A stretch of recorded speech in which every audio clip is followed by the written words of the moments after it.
and thank you for joining us for another CSGI lecture. As many of you already know, we at CSGI like to do lectures on the foundations of a free and flourishing society. As we do this in many ways, we talk about the Constitution, we talk about economic arrangements, things like free markets. We also like to talk about other organizations that might matter for the way a society functions. And I think this talk today, which I'm going to let Anna do most of the introducing for, is doing that, right? Talking about the intermediary institutions, right? The institutions in between government and, let's say, private businesses or the family or other smaller organizations, the ones in between, right? So that's the idea of our lecture today. I'm going to turn it over to Anna Faria, who has invited our speaker, and will tell you more about it. I'd invented, I'd have a patent, rich. All right, so welcome everyone. Thank you for joining us this afternoon. It is my pleasure to introduce to you Tony Gill, or Anthony Gill, PhD. Tony is a professor of political science at the University of Washington, as well as an adjunct professor of sociology at the University of Washington. He's also a distinguished senior fellow at Baylor University's Institute for the Studies of Religion, and a senior fellow at the American Institute for Economic Research in Great Barrington, Massachusetts.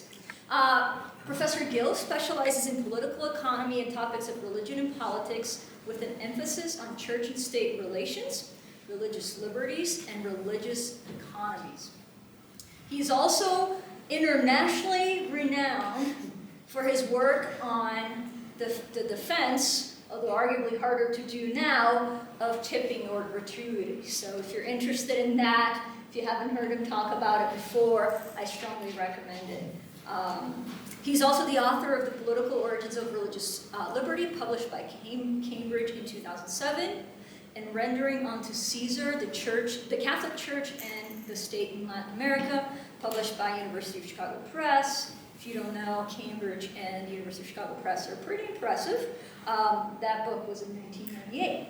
Professor Gill has also published numerous journal articles, book chapters, and was the creator and host of the Research on Religion podcast, which I used to listen to between 2010 and 2018. And he has appeared twice as a guest on Econ Talk. So if you're my student and you've heard me talk about my favorite podcast of all time, is Econ Talk, and he has been a guest, and I've heard both of his podcast episodes. One on religion and the other one on tipping. So you get the 45-minute or an hour kind of talk on tipping. It's really interesting. I highly recommend. So without further ado, please join me in welcoming Tony to talk about civil society norms and governance.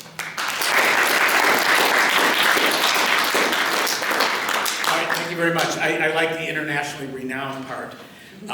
In part, all my colleagues like to put that on their thing, and somebody interviewed me from Australia on tipping once, so that counts. And you also forgot to mention that I am the 2006 Time Magazine Person of the Year. Look it up. You're laughing. Look it up. I am. All right. Anyways, with that said, what I want to do today is give you a bit of a framework for understanding things. This is not going to be a typical academic talk wherein I give you a bunch of tables and charts and data and regression analysis, but rather I want to give you a framework for thinking about things. So for some of the students in the audience, this might be a possible overview for you to show some of the different classes that you've had together. And for some of you who are other visitors out here, it's a refreshing talk without regression tables, which is oftentimes nice because the academics oftentimes kind of overburden you with a lot of different stuff. But give you things to talk about with me in the question and answer period, but also I hope you take a lot of what we talk about today to other people around the community. So let's go ahead and talk about this civil society norms and governance. Yes, it's working. And start off with what we call the standard model of political economy. So I was trained as a political economist, and this is pretty much how the story goes. And pretty much how the story goes, I need to stay still because they're photographing. So, but I also don't remember what I put on my slides either. Anyway, the standard model for political economy is how we're taught, is that we start with markets, okay? Economics. And markets are basically arenas or an area wherein individuals who have different preferences on different things meet with one another and trade and exchange. And there are certain assumptions that go along with economics. The first is that we're dealing with individuals who are rational actors. They're expected utility calculators. They like to focus on maximizing their utility, their benefits, their preferences, their pleasure, and do it with an anticipation that there's a probability of different outcomes that could occur there. We're very, very good calculators. We're rational actors. The other assumption that is often put into this mix too, and oftentimes gives economists a little bit of a bad name, and we'll fill this out a little bit, is that individuals are self-interested. And this is not surprising. Adam Smith kind of talks about this in The Wealth of Nations. He has a very famous quote, is that, it's not from the benevolence of the butcher, baker, and brewer that we expect our dinner, but rather an appeal to their self-interest. Right? So, you want to buy something and you want to sell something and make yourself better? I'm willing to buy something and make ourselves better. So it has this kind of self-interest thing, which, by the way, many econ students, many individuals outside of the world of econ view that assumption as being selfish. Somebody who wants all the stuff, all the money, all the material goods that there are. It's not necessarily what it's saying.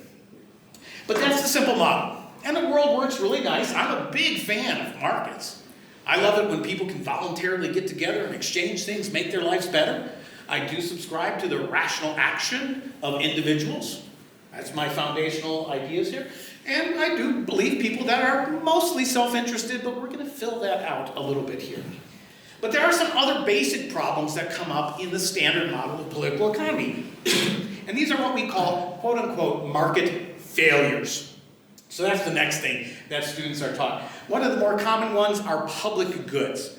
And public goods are these things that are non-excludable. So once you provide this thing, everybody can consume it. It's non-rivaled, so my consumption doesn't affect yours. And it also requires some degree of cooperation, or what we call team production. And the problem with rational actors who are self-interested, once they understand that a public good is not excludable, that they're going to get it whether or not they pay for it, they don't want to actually pay for it. Not surprisingly, they'll let everybody else do it. I will take the free ride here. But if every individual does that, then nobody actually provides the important public good. And there are a number of what I would call pure public goods, like national defense. We need to get enough people to defend ourselves from marauding Canadians coming across the border. Right? We need a social order, just a system of laws and regulations that we all kind of agree on. That's an important public good too. But other people talk about some other things like roads and education systems, which aren't necessarily pure public goods, but fall into the realm of this. If it's not for individuals acting in their own self-interest, this won't be provided, so we need something else to solve this market failure. Markets can't provide these public goods, or can they? The other big category of market failures, and there's a number of them, but these are the two biggies, are these things called externalities. When two rational individuals who are self-interested engage in a market exchange, sometimes they produce, quote-unquote, pollution. Cost upon other people. It could be actual literal pollution, smoke in the sky or something like this, an automobile factory and, their customers. It imposes people who don't buy the automobiles, they have to breathe the smoke. But any other kind of nuisance that comes about. And again, because you're self-interested and you're not bearing the cost, you're getting all the benefit and the other person's not, you have no incentive as a pure rational self-interested actor to actually alleviate any of these externalities. So what do we do in the standard model of political economy? Well, we immediately call on government. We say public policy, because if the market cannot solve these public goods problems and these externality problems, we're going to need government. And I said that really weird. I said government. Remember how I said that? Government. Government is this entity that has coercive power to create laws.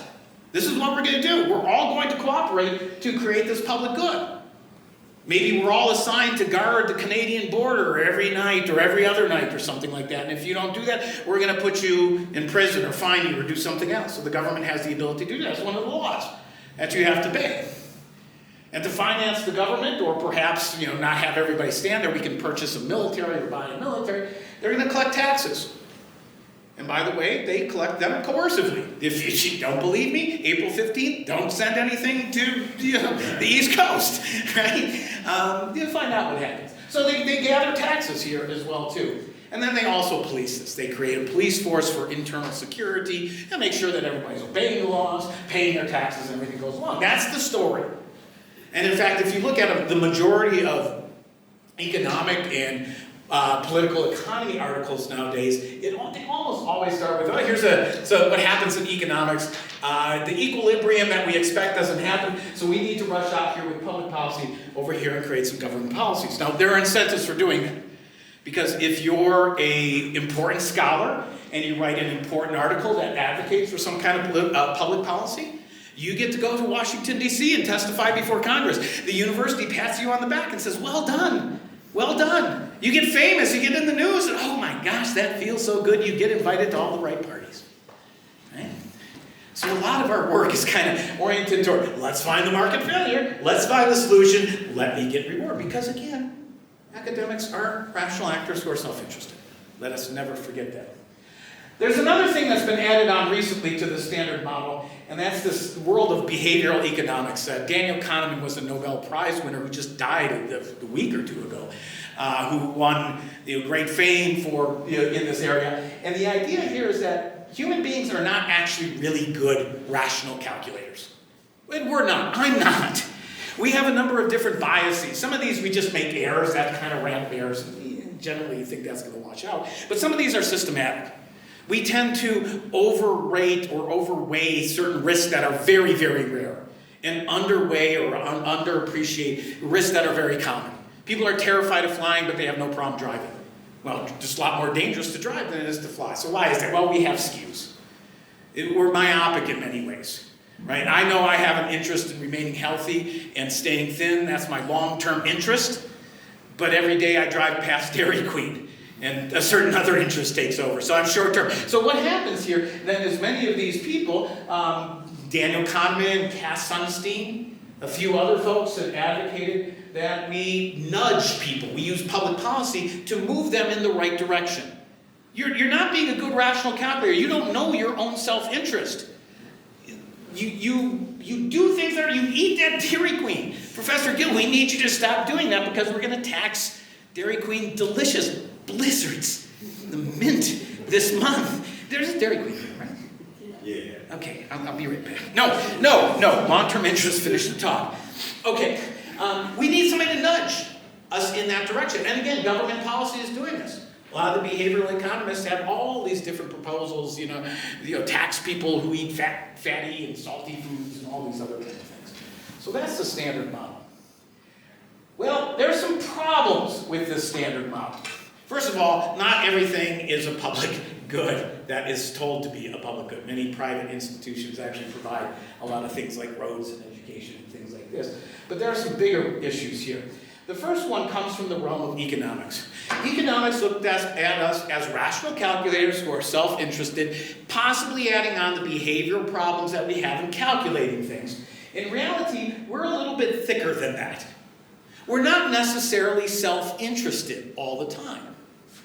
We think of others, and we do things that really puzzle economists. Despite the fact that we've been doing these things for millennia, economists are figuring out we shouldn't be doing these things and chastised for it, but we've figured out how to manage this stuff, as you'll see in a little bit. So what I like to say, instead of thin stick figures, we're thickly human. We have a lot of different motivations other than just making profit. Getting the most material benefit, making lots of money. There's a lot of other things that motivate us. And we'll talk about some of those things in a minute. On the government side, there are certain problems. The behavioral economists have a big problem because they say, well, all you people out there are really stupid and don't know your own self-interest, so us experts are going to solve that for you. But wait a minute, aren't you individual human beings too, with all your biases and skewed interest and things like that? We have to apply behavioral symmetry. The people who are telling us that we need to correct our behavior also have behavioral problems. And that's always a big problem that you have to remind people of them. How do you know what is in my self-interest and what my biases potentially are? And the other thing is what we call expert and democratic failure. So we talk a lot about market failure. Rarely do we talk about political failure. At least within academics, people in bars all the time talk about elections coming up. We're talking about political failure all the time. But in a more general academic sense, the first thing is expert failure. Okay, we're turning to experts, so people who publish very important articles at MIT or Harvard or something they're very good and smart and expert and like that. Do they know everything? They don't. A very famous economist, Friedrich Hayek, another Nobel Prize winner, he said that the knowledge is dispersed and that no one individual can actually know all this stuff. Even putting people together in a committee, lots of smart people can't figure out what everybody wants all the time.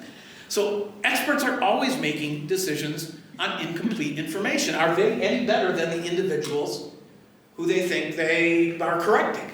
That's a big question. And democratic failure, by the way, I love democracy, it's wonderful and all this kind of stuff, but a lot of times we make choices. We take votes on things that don't impact us directly, so we don't care as much about them. My classic example was recently, 7 or 8 years ago, in the state of Washington, we took a vote to raise the minimum wage, which had been going on in Seattle, very expensive place to live, but we applied it to the whole state. And everybody kind of voted on this. Not surprisingly, people in the eastern part of the state, where Moses Lake and Omak, these little small towns, relatively inexpensive living, said, no, don't do that. It'll kill small businesses there. But all the voters were in Seattle, and they said, well, wouldn't it be nice if people out there in the eastern parts of the state could be much richer? And so we voted to raise the minimum wage. I think it was like 55 to 45% or something like that. 55% got to choose what 45% had to do, even though they didn't want to do it. That's a problem of democratic failure. You're actually imposing externalities on other people when you make votes. Something that another Nobel Prize winner, James Buchanan, and his frequent co-author, Gordon Tellock, often said as well, too. So there's problems there. But the bigger problem, and the one I want to highlight today, is that we oftentimes forget about what's in the middle here. And if you notice, I put the economics and the politics really, kind of at polar opposites here. But there's this thing in the middle.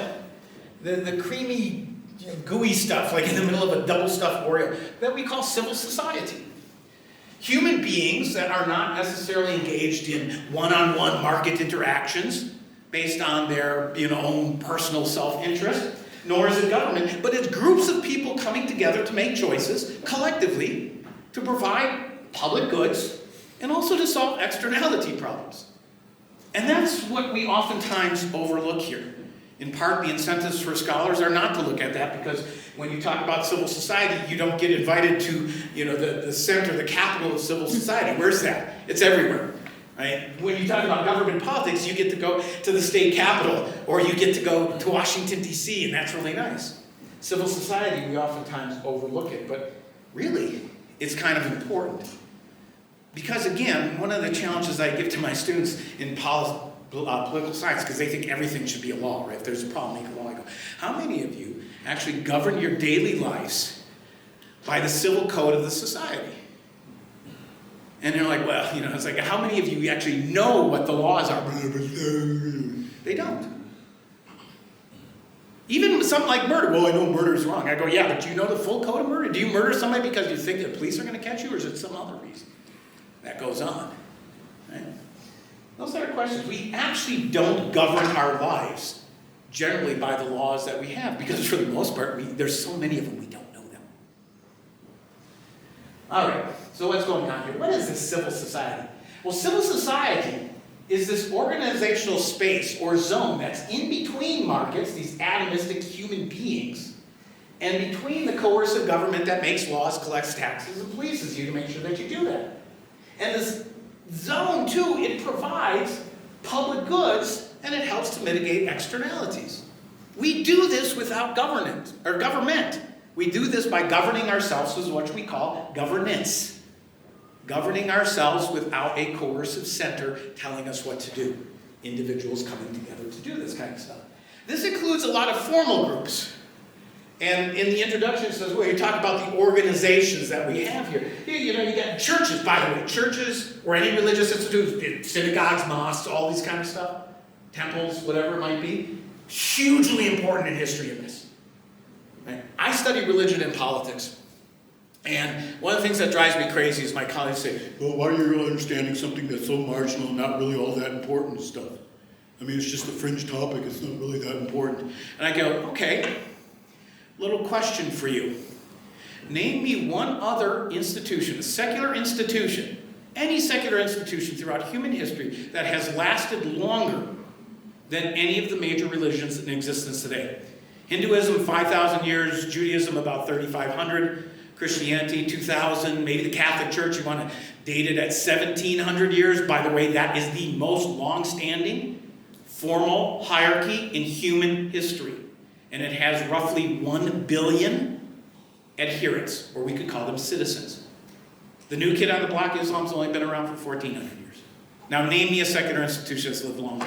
Well, Puerto Rico is... Okay, then now tell me that I'm studying a marginal topic. They still do.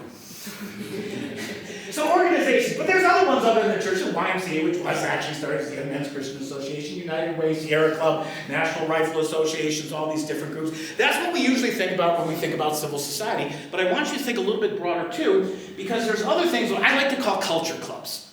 Right? These are informal clubs that don't have some kind of registration or sets of bylaws or something like this. Groups of friends coming together.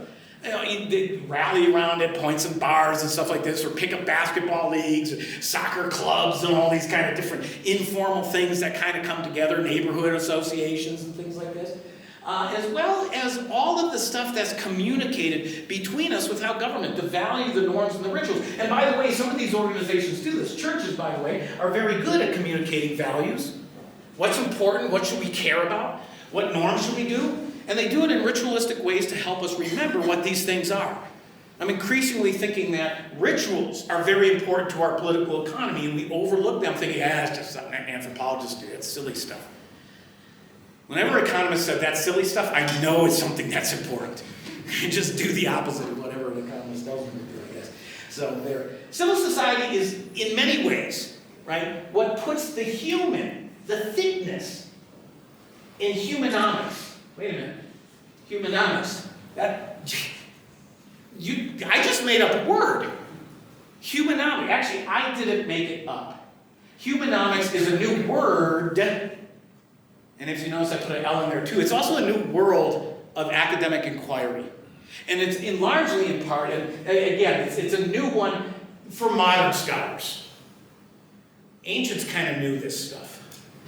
Us smart folks in the 21st century are just kind of rediscovering it. Thanks to these two gentlemen here. Vernon Smith, another Nobel Prize winning economist, and his frequent collaborator, Bart Wilson, down at Chapman University. They wrote a book called Humanomics.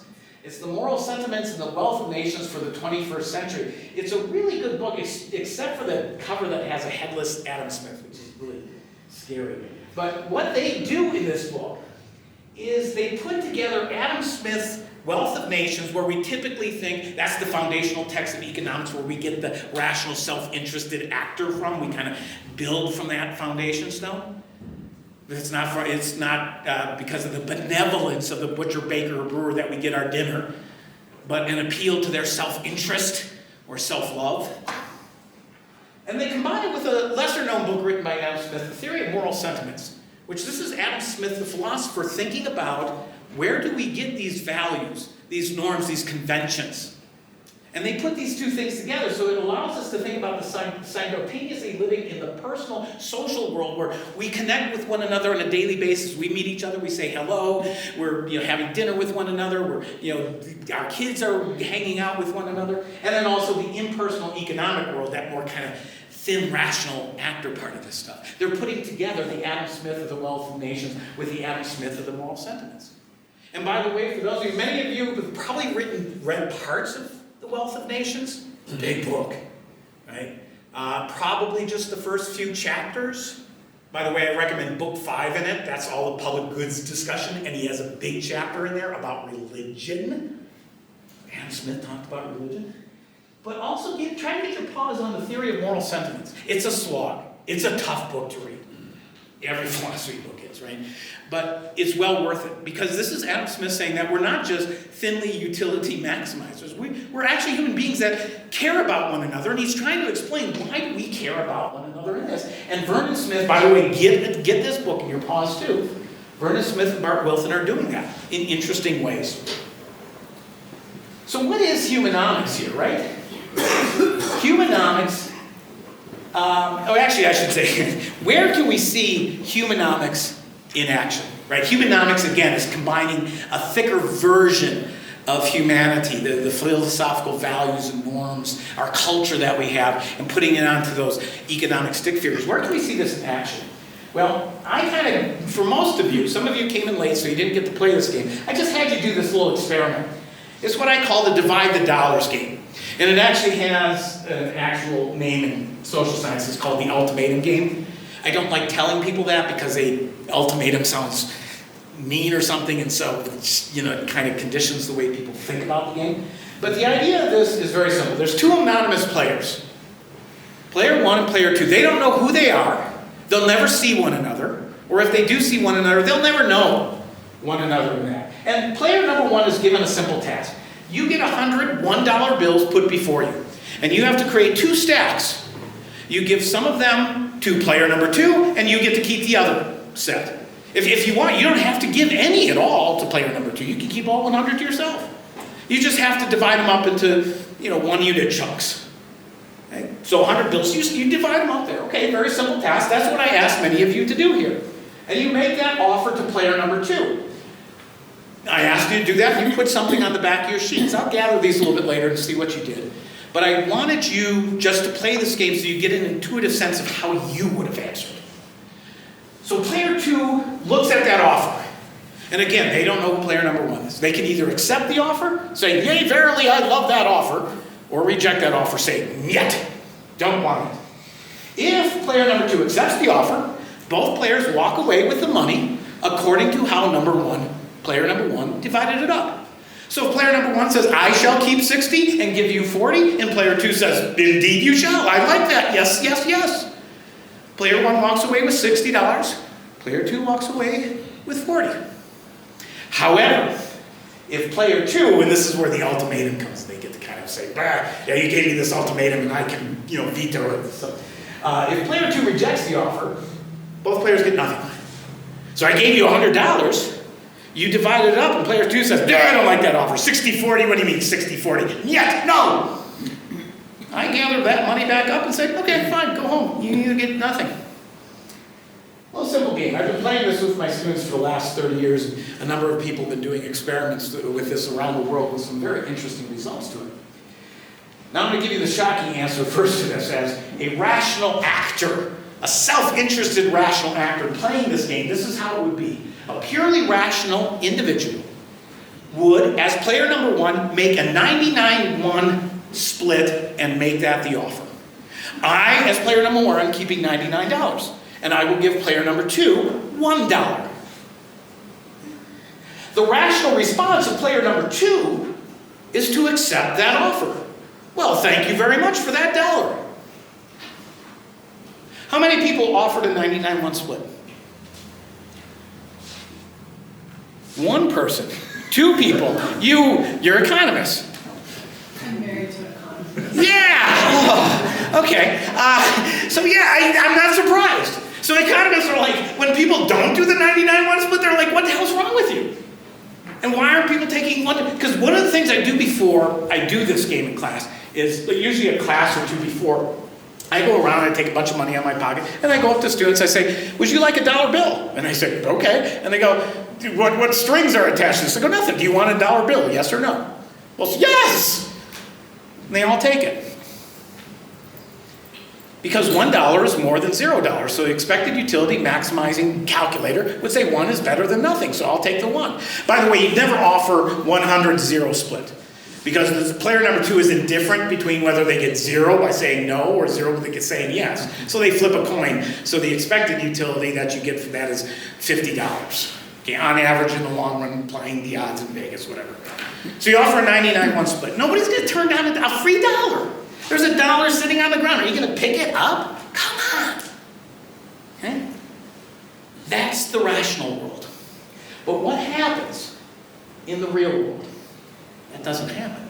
As most of you who didn't raise your hand have proved to me that you didn't do this. Now, we didn't do the player number 2. We don't have time to do that, but I do that in my classes. And this is what we did in the autumn term of 2023.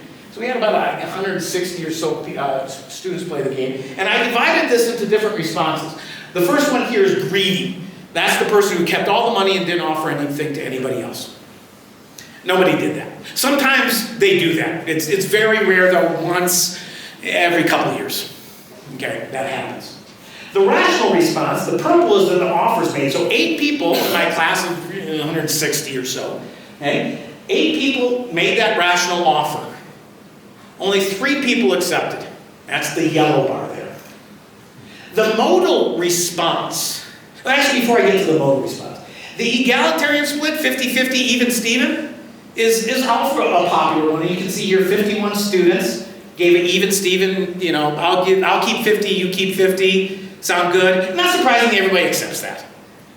I think in all the years that I've done this, one person rejected an even-steven, and it was this person says, I know about this game and they're not being good economic actors, they should have offered me $1, so I'm going to punish them. Wow, you're not fun at parties. Okay. And then there's the altruistic response, which is always kind of interesting. People say, oh, I'm going to give the other person 60 and keep 40 for myself. I know, that's really wonderful. If there was real money involved in this, that would probably be lower. And when real money is involved in these games, it does get lower. However, playing this game for 30 years, this chart looks exactly the same year after year after year. And all the examples that are played in a better, more experimental, clean experimental forum actually find that this is the same thing. The modal response is for this person who I call the semi-rational. I keep a little bit more and give you a little bit less. So I keep 60, give you 40. I keep 70, give you 30. And over time, I've been kind of analyzing the average, the average accept rate here last quarter was about $36, and the average reject rate was 28. So you divide that up, just kind of back of the envelope calculations, you need to offer somebody about $32 before they start accepting. Will people accept $20? Yeah. But on average, once you pass that about $32 threshold, they start accepting. So a safe bet is 60-40.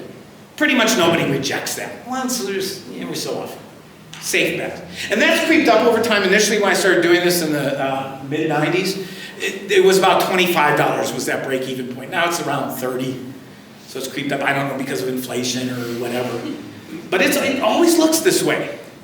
Right? And the semi-rational response is really kind of interesting because it says that I'm willing to share with you, but I still want some of it. So I'm still kind of self-interested. Maybe selfish? I don't know if that's the right word. But I want a little bit more, I'll give you. But I'm going to give you enough that you say yes so that I can claim my share. Because I know that you're not necessarily a rational utility calculator. You're somebody who grew up watching Sesame Street. When Elmo came by and says, we got new toys, let's share and share alike, yay! And you've probably been conditioned by that.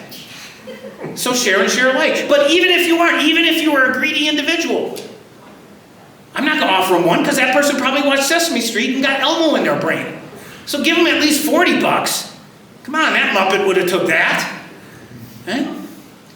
So you're understanding, if you offered a 70, 30, 80, 20 or something, that there's people living in this world where they value the norms of sharing, or at least giving a little bit more. I mean, this was manna from heaven. This came from you from nowhere. Share a little bit. Share your good fortune. Weren't you taught that as a kid? Didn't Grandma tell you that? Did you learn that in school or in church? Huh? You did. And that's what actually this is showing. We're both human calculators, that kind of self-interested, but we also understand that the world is sharing. We have those norms that we do want to share with other individuals, but we also understand we want to keep a little bit more, and let's play to other people's sense of fairness and things like this. A really fascinating thing. And again, throughout the world, interestingly enough, this was done by a team from Harvard, led by anthropologist Joe Heimer. He did these experiments. Interestingly enough, places that are more market-oriented tend to share more. Yeah, Well, wait, I would think the commie countries do, because they're all about communism and sharing and blah. Their argument is that in a world where you have to engage with anonymous strangers, right, who don't necessarily know you or trust you, you often have to give up a sacrifice. I'm going to give up some money. I could keep it all or keep a large part of it, but I'm going to give you some more so that you can trust me, so that we can go on and have a future relationship with one another. Because I want to keep trading with you in the future. I don't want it to be a one-off thing. I don't want to cheat you, and the way I'm going to prove it to you is give you a little sacrifice. I could keep 99. I'm going to give you 20. I'll give you 40. Let's split 50-50. I'm a good person. Understand me for being a good person. And those norms are built into us. That makes us fuller human beings, and those things are good for markets. Because in order for markets to function, we need to trust one another. We need to show sacrifice for one another. This is humanomics in action right here. Understanding that we live in societies that other people are thinking about fairness and sharing and caring and all these other things. And we play to that. The typical standard Scrooge economics would think, this is horrible, that's not how it's supposed to be, but in reality this is what it does. And it's actually very beneficial for societies writ large. Another example of this is the famous prisoner's dilemma. And I'm not going to show you the game theory analysis of this. Many of you might know this. This is their classic public goods problem. The idea is that a prisoner's dilemma is a situation where both players would be better off if they cooperated with one another. But each player has an individual self-interested incentive to cheat or to free ride. It would be great if everybody paid their taxes, but I didn't, because we would get the same amount of national defense and roads and schools and all that stuff, but I would be better for it. But again, if everybody did that, then the public goods are not provided. This was a game that, you've seen this on television. If you watch Law and Order or CSI or anything, they pull two prisoners in that committed a crime, they put them in separate rooms, and they said, listen, if you both are silent, we're going to have to let you go. We can't do anything. That's in the interest of both of them. However, your buddy's in the other room right now ratting you out. You don't want to be ratted out, so you better rat out the other individual now. We'll cut you that deal. Okay? So you have an incentive to basically, rat on your friend so you get the special deal. You won't get as big a fine or whatever it is. And both people end up ratting on each other, which is worse than if they both clammed up and not said anything. That's where the prisoners thing comes from. But it's basically free riding. If you've ever been in a group project, right, you always have that free rider. Maybe it was you. It was me several times in college. And I know that the A student who wanted to go to Yale Law School will do the project on themselves. I'm going to stay home and watch TV. Right? So how do we overcome this kind of thing, right? Well, it turns out when the rational response to the prisoner's dilemma is that everybody should decide not to cooperate. However, in the real world, when they do these things, in experiments or when they see it out in the wild, people actually cooperate. They cooperate more than the economists think they should. They say, look at the game chart here. You're supposed to cheat on one another. People don't. And especially if you iterate, play it over and over again. People are like, yeah, I could screw you in the first round and free ride and get more of the stuff and things like that. But you're just going to retaliate next time. In the long run, it's kind of in our interest. And people figure this out really quick. Right?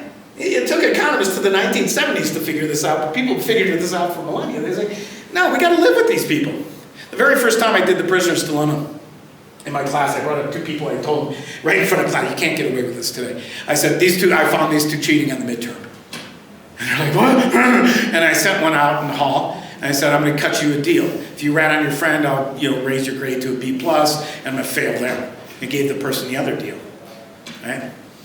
As it turned out, both of them clammed up. I go, you're not supposed to do that. The economists say you're not supposed to do that. I say, yeah, but we're sorority sisters. And if I rat out my friend, they're gonna, short sheet my bed or whatever, put a horse head on the pillow or something like that, right? So I learned something really quick. I was a dumb, thin, rational utility math scientist. I said, oh no, there's something more here.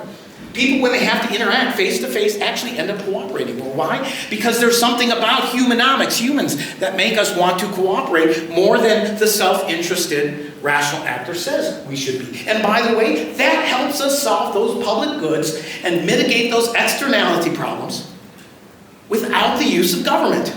We're able to govern ourselves without government.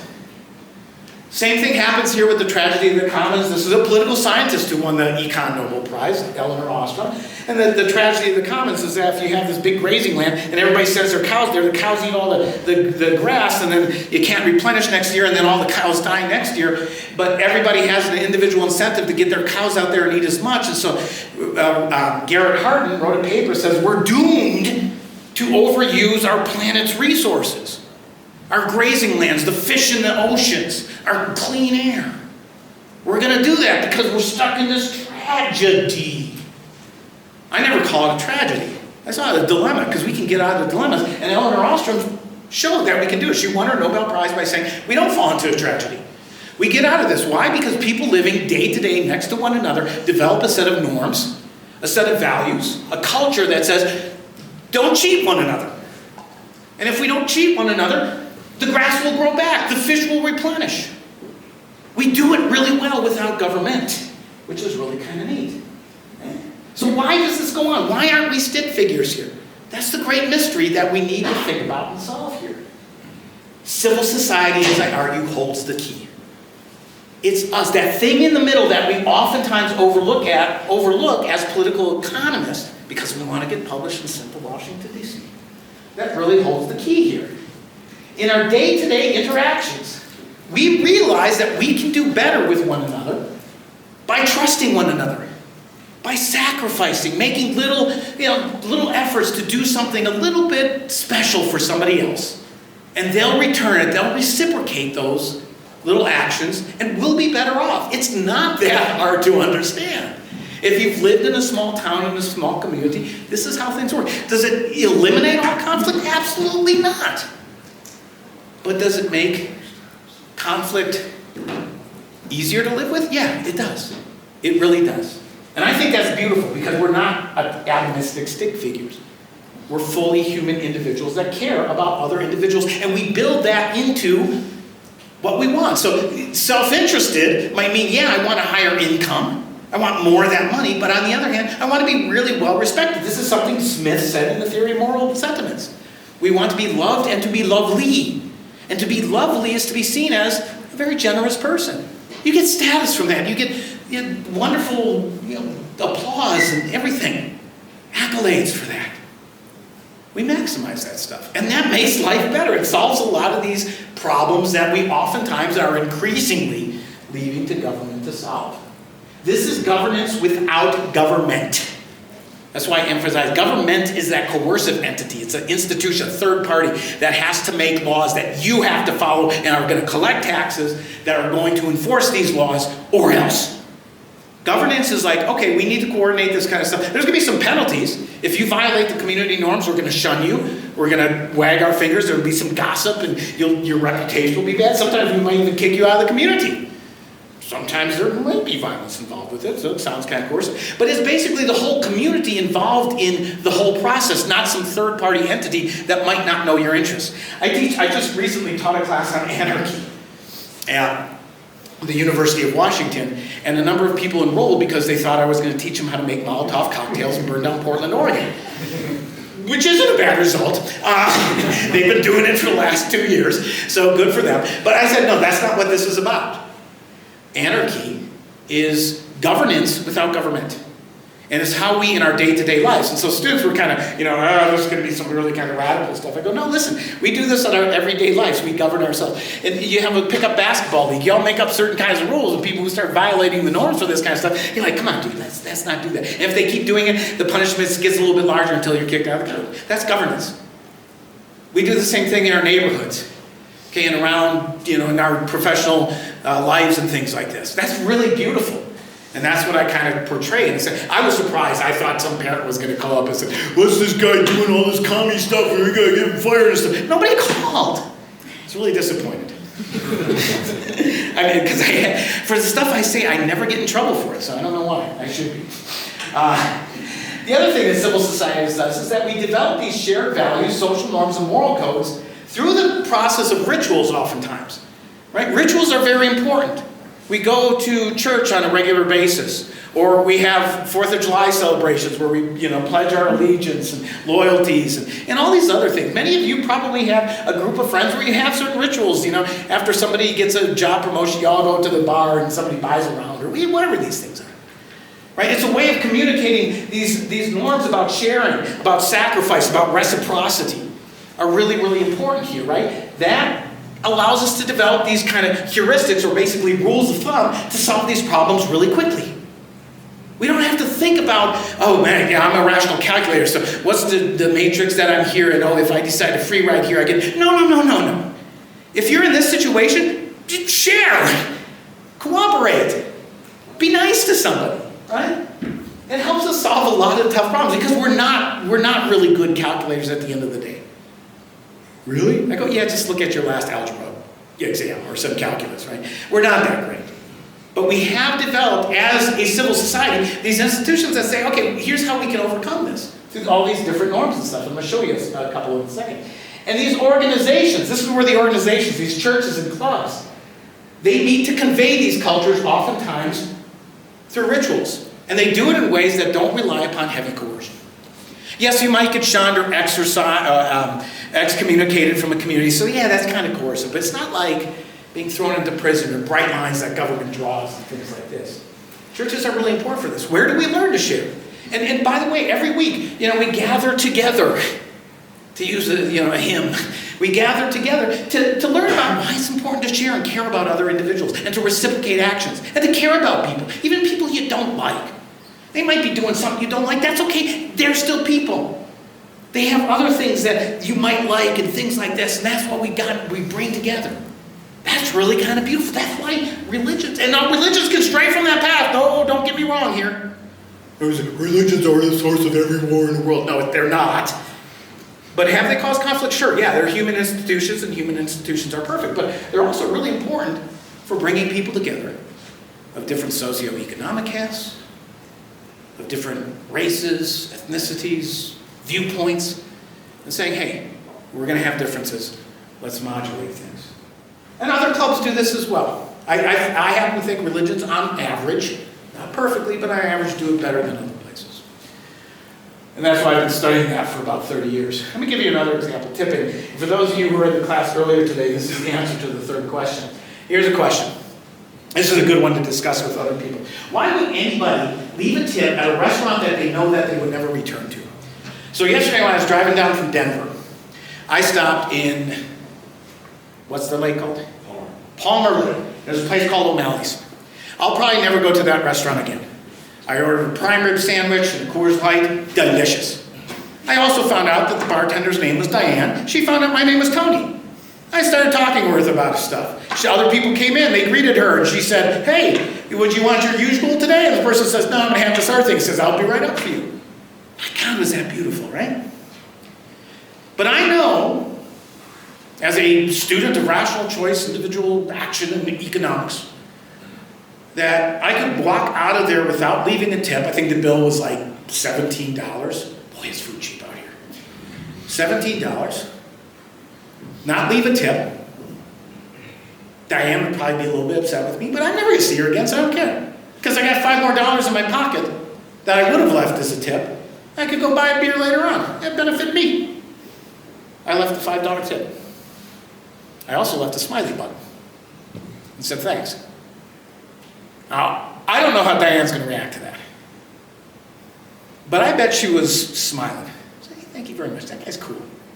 Right? And she's going to treat the next customer a little bit better there. Right? There's no incentive for you to tip if you're never going to go back to a restaurant, because you're not going to buy future better service.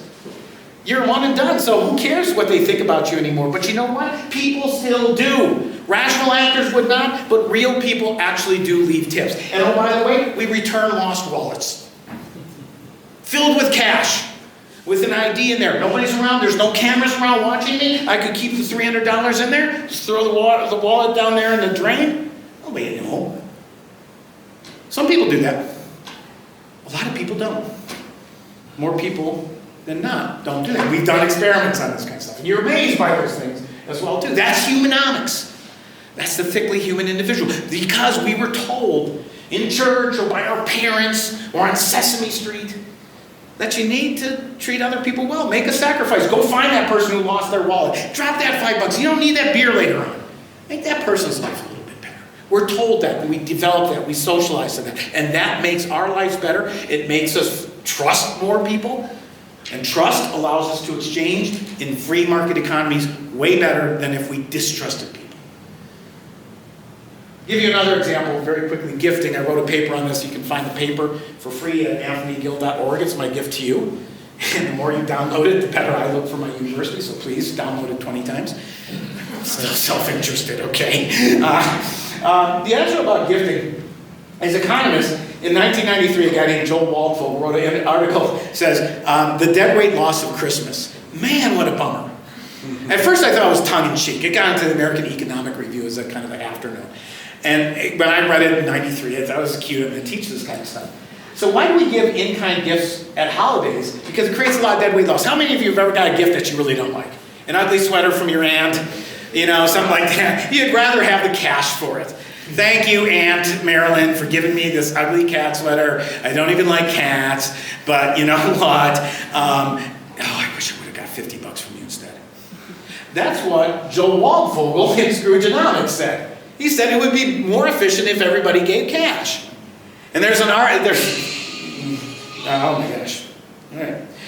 There would be a better, there's a better representation of this too, but Tyler Cowen and Alex Tabarrok have this little video saying, it's much more efficient if I gave Alex a $20 thing, because he can figure out what he wants to buy with it, and Alex gives me a $20 bill back. It's like, look at that, I said, that's miserable, right? But it's efficient. Right? And we exchange, but nothing really really exchanges much in between here. Our argument, though, is because, listen, if gift giving is so inefficient and nobody kind of likes getting those ugly gifts, why do we keep doing it? We do it because it shows that we're willing to sacrifice for somebody. I burn $50 for you, okay, to buy you an ugly cat sweater that you might not like, but it shows that I care. And somebody says, okay, thank you for doing that. And it also teaches us to reciprocate. Right? A gift that technically is defined as a transfer of goods and resources without anything expected in return. But in reality, there's at least a thank you. And kids are taught to write thank you notes to their aunt for giving them, so look what I got to write the thank you note. Eventually, you'll be thankful that I do that over time. Right? Because it teaches us about giving, making sacrifices to, because that's really important for market economies. Because when people draw up contracts or when people do business, sometimes mistakes are made. And you want to know how to rectify that mistake. You want to know that the other person on the other end of that contract, or the person who brought you the wrong meal for dinner, is going to correct it at their expense, that they're going to make the sacrifice. And if you know that, you're more willing to engage with them in the transaction. Gifting is so important to do that, because we're taught how to sacrifice. Think about this, during the holidays, you go down a street with a bunch of restaurants, and a lot of them paint snowmen and Santa Clauses, and some have religious decorations and stuff, and then there's that one restaurant that doesn't do anything. Well, they're being efficient because they're not wasting a lot of money, hiring somebody to paint their window with snowmen, or to put a garland or anything like that. They're being very efficient. But would you go to that place? I don't know if I would, because they're not part of the community. They're not making the sacrifice. Thank you, by the way, for making that sacrifice. Because I know that the meal is wrong, you're going to correct it for me. Gifting is really important that way. And again, you can read more about this at anthonygill.org. Another example, this is a nice one for out here in Colorado, is this book by Terry Anderson and P.J. Hill, The Not So Wild Wild West. This is all about governance, not government, because back in the 1870s, 1880s, 1890s, there was no federal government out here. In fact, there wasn't. And they discovered gold in them thar hills. Or that they can, run cattle up and things like this. And there's no government to actually enforce any rules. And so the image that we get from Hollywood is a wild, wild west place. Everybody's shooting one another. Right? And basically those movies are drawn on two things. The Johnson County War in Wyoming, and there was another one in Arizona. It's kind of skipping my mind right now. But for the most part, the West was not wild, wild like that. Miners would move into towns that, somebody found some gold. It wouldn't be a town yet. They'd just move into this area. And obviously you could kill everybody and steal their claims, but people didn't. They all kind of set on rules, like, well, what should be the typical mining claim? Early on with this placer mining, above ground mining, you get 5 acres, And you have to be working it like 4 out of 7 days. 4 or 5 out of 7 days. And if you don't do that, you sacrifice your claim, and everybody will back that up. And everybody's cool with it. You mark your thing with some post or something like that, and everybody's kind of cool with that. If you ever saw the series Deadwood, it's all about that. It's how people govern themselves without government. The interesting thing about the Deadwood series, with Timothy Oliphant, great series by the way, is in the background, the government was coming to create a state in South Dakota. And they were like, oh my gosh, this is going to really screw up everything. What are we going to do? It was the government that caused a lot of the conflict, or the threat, the shadow of the government coming in this conflict. Otherwise, you know, they did shootouts to make the thing sexier in some regards. But people ended up cooperating by themselves pretty well. It wasn't as violent. And this is my favorite thing too. There used to be something called the Cowboy Code. Now there's a Disney version of this. You know, Roy Rogers had it and all this kind of stuff. But there was a real set of norms in the Wild Wild West, because you would go into a town, you would be a stranger, nobody would know each other. The possibilities of conflict arose. But there are certain things that you had to do to tell people that you were a good person and could be interacted with. If anybody passes you on the trail, say howdy. That sounds real minor. I want you to think about this. You go up to somebody and you say hi, and they say hi back. What happens if you go up to people and say hi and they just walk past you? What do you think about that person? Well, by the way, COVID's killed a lot of that stuff when they told everybody to go home and not say hi to anybody anymore. So never pass anybody on the trail without saying howdy. Just show your, hey, how you doing? Something as simple as that. That thing matters in building culture and civil society. After you pass on someone, don't look back, because that shows you distrust somebody.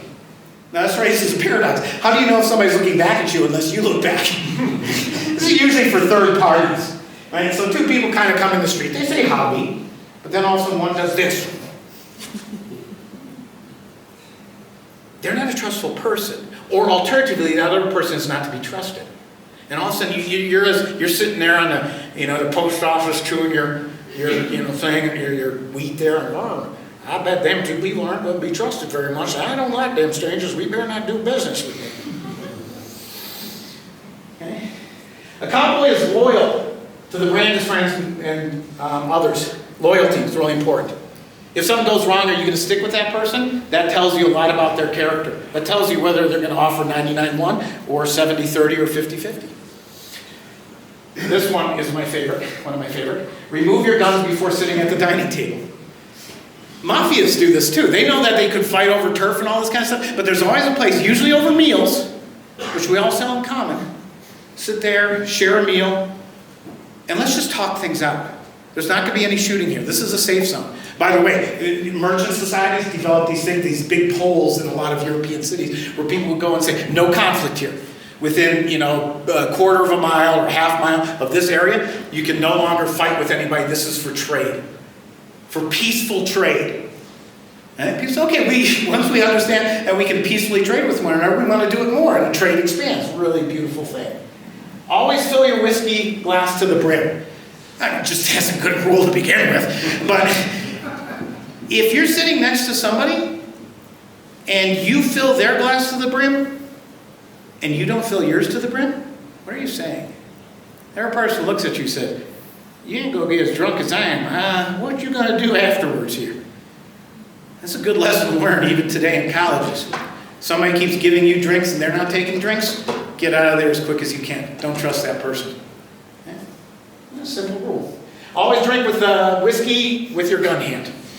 Okay, that's an actual rule. And by the way, I do a lot of self-defense and martial arts training and all that kind of stuff. Every time I go into a bar, the first thing I do is I look where everybody's hand is on their drink. Because that's going to be the hand that you first throw the punch. And be prepared for that. But it's a way of basically disarming yourself, saying, hey, I'm busy with this hand. I'm not shoot you. I'm going to enjoy. Okay? Be hospitable to strangers, the young, elderly, and women, and also to small animals. If you don't do that, how can you be trusted to be a good merchant? Be kind to those that can't reciprocate your kindness.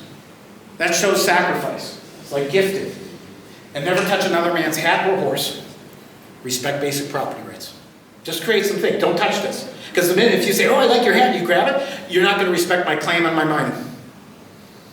Something simple as this, small things that we learn about matter in helping us get along with others on the bigger things in life. The bigger conflicts, the provisions of public goods, or trying to eliminate those externalities which create conflict. That's really, really important here. So this is what it all does. Civil society is that area that allows for this self-governance. It takes advantage of local knowledge and preferences, and it acts as a buffer for individuals between the coercive state that makes you do things and individuals. It's a basic source of our governance. On the most simple things of saying hello, giving a gift, sharing money that you just received out of nowhere. It helps us to understand one another and less reliance upon governance because it's government, because government is really where the big deadweight loss is.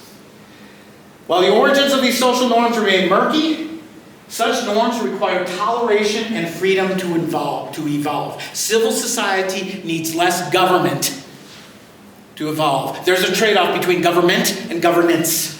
And with more and more of my students saying, well, there's a problem, we should go to government right away, I worry about that. Because I want to tell them first, what can you do before you go to government to solve this problem? There's a crowding out effect. Formal social groups, also. And I worry about this group. They may be tempted to join into government. Government can lure them in. I hate church-state relation, or when church gets really close and established with the government. Because not only is it bad for government, that's what most of my students say, I don't want to follow that religion and stuff. No, it's bad for the church. Because it takes away from their original mission, which is to actually focus on the parishioners and teach them how to get along with one another. Don't rely upon the state to do that. Don't force people into that. Teach them. That's really important here. Civil society is really what makes us human. It is what puts the human and humanomics in what makes our life more colorful and vibrant, folks. A lot of our social science goes from market failures to go to government. Let's get public policy. That is bad social science. Good social science says, wait, before we go that route, what's in between? Should we think about what human beings in their own communities, their own clubs, churches, families, neighborhood associations, what can they do to solve the problems before we go to public policy? Stop and pause before you then. Because that's going to make people smile a lot more than just going to government. That's why you got the smiling pins too. Why does this all matter? I'm going to kind of finish up here. You're saying, well, it's really great, Professor Gill, but I don't care. Well, here's 4 reasons to care. If you're going to go into academia, this is a great area for future research. Roger Congleton just wrote a book on this. I'm going to be talking about it at a conference in a couple days. The field is wide open. You want to be a professor, write research papers and books, this is where the action's happening, I think. Many of you are not going to do that. Some of you are going to go into business. I want you to realize when you go into business, it's not just profit, your bottom line. That's very important. You need to pay attention to that. But you also need to care about your local community. Right? And I'm not talking about going the ESG route and whatever the flavor of the day of movement is. That's distracting. Because that usually comes from government or from on high. Just find out who your customers are. What do they care about? How can you engage with them? How can you make little sacrifices? Paint your storefront window with some snowmen during Christmas. Just to say, I want to be part of you. I'm making these kind of sacrifices. Right? You'll profit from that. There's actually a saying in Proverbs, the person, I never understood this, right? The person that gives of themselves will get back tenfold. Maybe it's Deuteronomy, I don't know, one of those books. I think it's Proverbs, right? We cited in the gifting article. But it's important, to understand, to give up yourself, because people will see you as a giver, and they'll be willing to trust you and engage with you. So if you're in business, sacrifice. You don't have to cut corners all the time. Sometimes you're going to take a hit, sometimes you're going to take a loss, but if it's benefiting you, sponsor a fund run. Sponsor a fund run or something like that, right? So come here, we'll engage with you. Trust us. Because if anything ever goes wrong in our business transactions, we'll make good of it. And that's how we're going to show you. We sponsor a fund run. Or, do something in a park, clean up litter on the side of the freeway, whatever it might be. Right? If you're in public service, oh God help us, don't do that. Right? Less people that go into public service, I would say the better. There's probably some public servants here. I don't want to kill them. This is hard because your job is to govern, not to let people govern themselves in many respects. But stop and think. Allow spaces for civil society to flourish. Are there ways that government possibly can partner with private organizations, or let private organizations to solve things that you're having a difficulty with? Lots of problems in Seattle, homeless problem in Seattle has been tried to solve by the government for the last 10 years. It's gotten worse.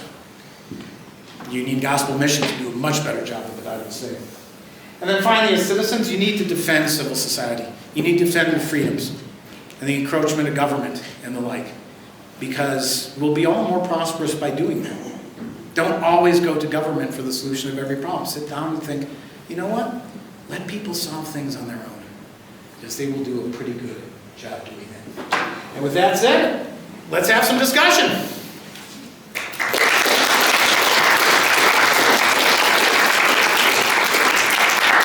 Who's got questions?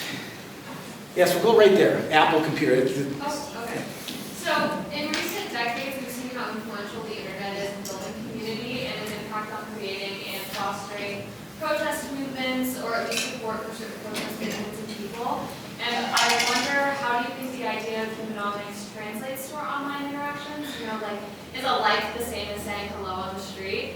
And also, do you think that the idea of humanomics translates over time, or does it differ between generations? Wow. Give that person an A. I know that's an A level question. I'm of mixed minds on this. And here's how I think about this. First of all, the online community has been great for me, especially during COVID. During COVID, we set up a group of people that usually met at conferences. We called it the Quarantine Zoom Economic Drinks and Discussion Group. And we met every other week, and we read a paper and discussed it over Zoom, which was really kind of neat. I've found a lot of economic friends on Facebook, and I've connected, and my career has kind of veered in different ways because of that, because it allows me to find, it lowers what we call transaction costs, more specifically search costs for people. It's like, I know my colleagues in my department, and everybody thinks I'm a weirdo and doesn't want to write about religion and stuff. But there's people like at Notre Dame or, you know, Whitman or places like that that do. And I'm like, all of a sudden found these folks. Oh, yeah, let's get together and talk about that stuff. So it's really beautiful in that regard. The problem with social media, though, is first and foremost, when students are reading stuff for my class, they have their cell phones on. And they're always distracted by that. So they say, your reading is so difficult, you give us so much. If you put away your cell phone, you get the stuff done a lot quicker. That's just my pedagogical advice there. Nobody wants to hear that. The problem with online interactions is that you can very much compartmentalize them. So I can find very specific interests, Golden Retriever Club, which is nice. I find those Golden Retriever clubs and things like this. But if anything, if we ever find any kind of difference between us, somebody says something online in the Golden Retriever Club on Facebook, you get really kind of pissed at them, and then you just leave, right? And that's bad, because it doesn't allow you to work out those differences or realize, okay, we need to figure out where we have commonalities, where we have differences, and try to work in the commonalities more than the differences. Okay, this is why I like bars and taverns and stuff, because you know, they can be really dangerous places, and they oftentimes are. People get in fights, but everybody kind of realizes that, you know, we could all kind of get a little intoxicated and get in a lot of fights, but we need to understand one another that if I say something that upsets you, we need to kind of back off and move into something else. Let's start talking about sports or something. Right? That's why I think sports are important, because everybody's a Seahawks fan. Not everybody in this room. That's why we gave you our quarterback. Anyways, so the problem is, in the online world, is that if there ever is a problem, you don't have to resolve it. You can just escape really quick. Right? And that's problematic, because it doesn't allow you to develop social norms that modulate, that mitigate a lot of the conflict that can come around. And again, you can be anonymous and say a lot of jerky things. You know how I know that? Because I've been anonymous and said a lot of jerky things. I'm a human being, okay? I like Dairy Queen. And so I have my failings. So I think it's a mixed bag. I think it still has to play out for a long time. But you know what? That's your senior thesis. Or your dissertation. Go to graduate school. That was a really good question. Yes, right there. I think that everyone can kind of relate to hearing about the doom and gloom of like people are getting worse and they treat each other worse. As Yeah. a person who teaches young people quite often, do you think that we're kind of on a more positive incline in civil society? Great question, because again, usually with economics, if you teach it, you know, the kind of more thin way, everybody say, oh, the world is really bad right now. I go, listen, you got a cell phone in your pocket. 30 years ago, you didn't have that. 100 years ago, you were lucky to have toothpaste. So materially, it's easy to say, yeah, things have gotten better. Civil society, that's a really tough argument. Robert Putnam wrote a famous book called Bowling Alone. Okay, this was about 30 years ago now. And in it he said, we used to be, he looked at Alexis de Tocqueville, who, came to America in the early 1800s and said, oh my gosh, these Americans, they're in all these little associations. They go to church and it's kind of neat, and that's how democracy flourishes. We just had a revolution where we killed all the priests. That wasn't that great. And so he was kind of amazed by the civil society we had. Putnam looks at this and says, yeah, that was really kind of glorious back in the day, but now, he said, bowling alone, there used to be all these bowling leagues, and people, and again, these are those, informal clubs that people learn how to live with one another and get along, which are skills that help you in the broader marketplace. But he says, we're not doing that anymore. We just go to bowling alley and we bowl alone. We don't have these clubs or associations. In part, he was kind of wrong. He missed the fact that these things change over time. So there aren't that many bowling leagues, but I was reading this book when we had a small kid, and I go, holy crap, are there a number of soccer leagues all over the place? I wish I didn't have to cart my kid around all the time and doing this, right? But and all his parents too, when we did that, it's like, oh yeah, afterwards let's go out and we'll have parties and get the kids together. And that was, again, beautiful. So culture changes, all these institutions change, and the flexibility that government doesn't change that fast. Because once you put in a bright line rule and an agency with people's jobs at stake there, they don't want to change those rules. But civil society is more fluid in terms of that. Is it getting better? Is it getting worse? Okay, objectively, I don't have research on this. I don't know what the big things are saying. I think COVID was horrible for civil society. Staying at home, first of all, I didn't have to commute as much, so that was a plus. But the downside was I got crankier, right? I missed going to my bar, and in fact, to this day, used to hang out at the Duval Tavern, go there, at least twice a week, and you just sit, and I had what social scientists call bridging capital, or loose contacts, or loose ties. These are people you see, once a week or something. You just say hi and you chat with them and stuff like that. They're not really essential parts of your life. They're not your deep family, your extended family that you care about. But as soon as we couldn't go back to the tavern, I miss those folks, right? Just casually. And that was a great experiment, how we just appreciate just the simple saying hello to somebody on the street. And then when we were allowed to go back and see people, all those people have gone somewhere else.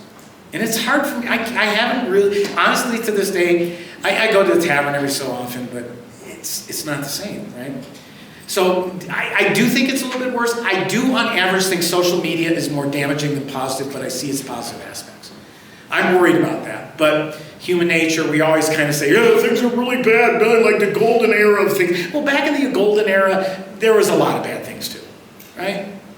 The golden era was gilded in many ways when we look backwards and all that kind of stuff. But on average, I think we're getting along better today. But understand this. I want students to understand this, because they always complain, oh, there's more racism and hatred and all this kind of stuff in the world today. I don't think that's true. I think there's people telling you that because they want to scare you into following them or taking action. I actually think relations between different ethnic and racial groups here in the United States have actually improved dramatically over time. Between socioeconomic classes, right? Between different religions. I deal with a lot of ecumenical religious groups and stuff like this. I attend, every so often I attend Muslim celebrations, not the services, but on the invitation of Muslims. And it's really kind of cool, and I think a lot of people do that. And if you look on your daily life, instead of the headlines, which is trying to scare you on all this stuff, if you look in your daily lives, are people getting along a little bit better? Yeah, holding COVID aside and filtering things, I think on average it's been better. I also worry about government closing down a lot, or substituting out, crowding out some of these organizations for other things. There's been a lot of crowd out of religious services, being able to offer, assistance to the homeless or to, drug addicts or whatever, and I think that's bad. So I would watch that too. Take a question from. I see another hand. Last one. Last one. Because we have another event here at 5:30, not our event, but. Well, they should just come in too. So here's what I'm gonna do. You have a lumberjack shirt, and that's very Pacific Northwesty. So you win this one, because you're probably a Seattle Seahawks fan, so go ahead. So I wanted specifically to focus on your example of gift giving. Oh, good. Do you think that globalization and religious diversity contribute to the adoption of gift giving customs across the world? No, and I'll give you a straight. Gift giving has been one of these institutions that is culturally universal. Right? You go back in every ancient society and you find instances of gift giving, and it varies. It differs in different countries. I'm working with some, or talking with some Chinese students of mine, and they're teaching me about the red envelope, where they actually do give cash, but actually they make the red envelopes really ornate, so it's in the wrapping that the sacrifice comes in, not so much in the cash in that regard. But gifting has been a universal trait, and one of the things I would like to do, eventually I'm working on a book on this, is basically think about, how embedded are different gifting rituals in different societies, and are market societies more likely to have more gifting rituals?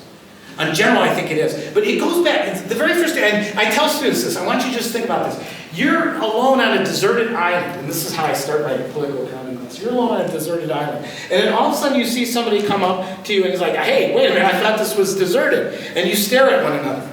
What do you do at that moment?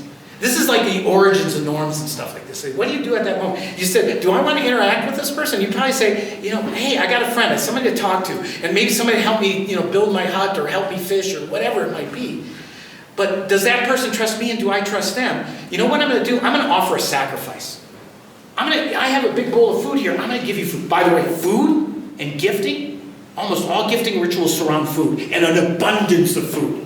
I've been to some places, visited people who are very poor. They give me more food than they should because it's a sacrifice. Because they want an interaction with me, so I sacrifice that food. That's the kind of basis we want to have a relationship. The rest of it becomes how much of that is woven and embedded in society so that it fosters more of these kind of private interactions, these commercial interactions in ways that really benefit society. That still has to be studied. That's your senior thesis.